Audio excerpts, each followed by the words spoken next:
शेर, भालू, बंदर और लोमड़ी की कहानी। लोमड़ी की चालाकी, बंदर की सूझबूझ और शेर का न्याय। जंगल में शेर राजा था।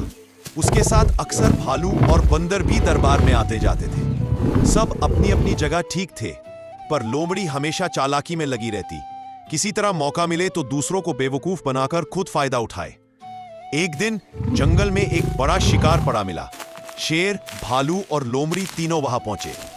नियम के मुताबिक शिकार का पहला हक शेर का, फिर भालू का और आखिर में बाकी हिस्सा जंगल के दूसरे जानवरों में बांट दिया जाता।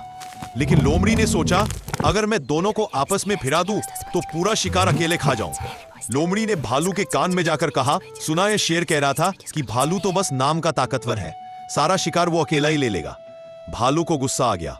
फिर लोमड़ी शेर के पास गई।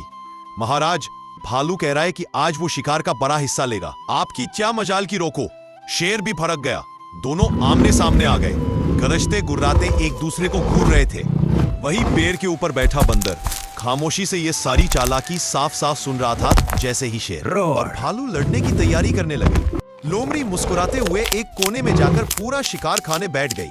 लेकिन तभी बंदर झट से पेड़ से कूदा और ऊंची आवाज में बोला, महाराज लड़ाई रोकिए, असली खेल कोई और खेल रहा है।